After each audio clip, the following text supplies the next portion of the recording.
अस्सलामुअलैकुम। आज की हमारी इस वीडियो में हमारे पास क्वेश्चन है कि list out the integral domains from the following rings with justification. Number first पे हमारे पास है कि ring of Gaussian integer modulo 3। Number two हमारे पास है ring of Gaussian integer modulo 5 और नंबर थ्री हमारे पास है ring of Gaussian integer modulo 7 जिसके हमने इंटीग्रल डोमेन बतानी है। सिंपली मोडुलो क्लासेस में हमारे पास रिजल्ट होता है कि जी एन में अगर हमारे पास एन प्राइम नंबर है तो वो हमारे पास इंटीग्रल डोमेन कहलाएगा, और अगर हमारे पास जो एन है वो कंपोजिट नंबर है तो वो हमारे पास जीरो डिवाइज़र कहलाएगा।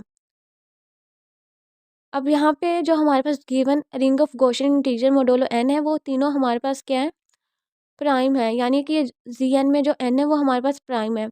तो गॉसियन इंटीजर में हमारे पास एन प्राइम के लिए एक रिजल्ट होता है कि अगर हमारे पास जो एन है वो हमारे पास प्राइम है यानी पी है, और अगर हम उस पी में से 3 को माइनस कर दें और जो रिज़ल्ट आए वो इक्वल टू हमारे पास 4 या 4 का मल्टीपल हो, तो मीन्स कि वो हमारे पास क्या है, इंटीग्रल डोमेन कहलाएगा। अब जो यहाँ पे हमारे पास गिवन रिंग्स हैं उन्हें हमने इंटीग्रल डोमेन बताना है कि वो हमारे पास इंटीग्रल डोमेन है या नहीं विद जस्टिफिकेशन। तो यहाँ पे हम ये वाला रिजल्ट यूज़ करेंगे क्योंकि हमारे पास ring of Gaussian integer modulo n में तीनों हमारे पास प्राइम है। तो यहाँ पे हम ये रिज़ल्ट अप्लाई करके ईज़िली बता सकते हैं कि ये हमारे पास इंटीग्रल डोमेन है या नहीं। तो रिज़ल्ट हमें हमारे पास क्या है कि हम रिवाइज़ कर लेते हैं कि if p is a prime number then CP of Gaussian integer is an integral domain if and only if p minus 3 is a multiple of 4।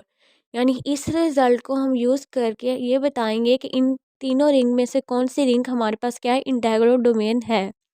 तो नंबर फर्स्ट पे हमारे पास है Gaussian integer ring of modulo 3। तो यहाँ पे जो हमारे पास p की प्लेस पे प्राइम है वो हमारे पास 3 है। तो जब यहाँ पे हम 3 माइनस 3 करेंगे तो जो हमारे पास आंसर आएगा वो इक्वल टू 0 आएगा, और हमें पता है कि 0 किसी भी नंबर का हमारे पास क्या होता है, मल्टीपल होता है। तो यहाँ पे जो 0 है वो हमारे पास मल्टीपल ऑफ 4 भी होगा। तो मीन्स कि यहाँ पे जो गॉसियन इंटीजर मोडुलो 3 है वो हमारे पास क्या, इंटीग्रल डोमेन है। और जब हम इस पे नॉर्म की डेफिनेशन अप्लाई करके इसके तमाम एलिमेंट्स को चेक करेंगे तो इसके एलिमेंट्स में से कोई भी हमें एलिमेंट्स ज़ीरो डिवाइज़र का नहीं मिलेगा। इस तरह हमारे पास जो गॉसियन इंटीजर मोडुलो 3 है वो हमारे पास क्या है, इंटीग्रल डोमेन है। अब सेकंड हमारे पास है Z5। अब यहाँ पे हमारे पास जो प्राइम है वो 5 है। तो जब हम 5 माइनस 3 करेंगे तो हमारे पास जो आंसर आएगा वो हमारे पास 2 आएगा, और हमें पता है कि 2 हमारे पास 4 का मल्टीपल नहीं है, यानी हम 4 को 2 मल्टीप्लाई 2 लिख सकते हैं,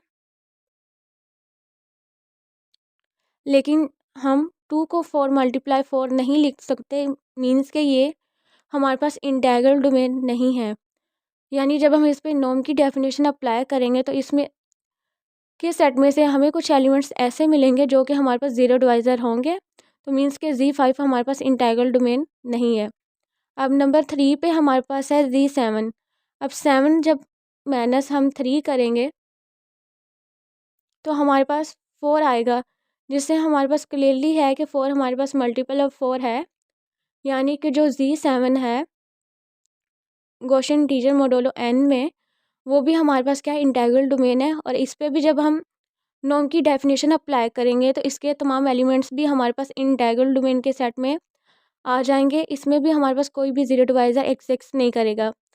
तो इस तरह हम ईज़िली, अगर हमारे पास Zn में n हमारे पास प्राइम नंबर है in case of Gaussian integer ring, तो हम ईज़िली बता सकते हैं कि कौन सी रिंग हमारे पास इंटीग्रल डोमेन है और कौन सी इंटीग्रल डोमेन नहीं।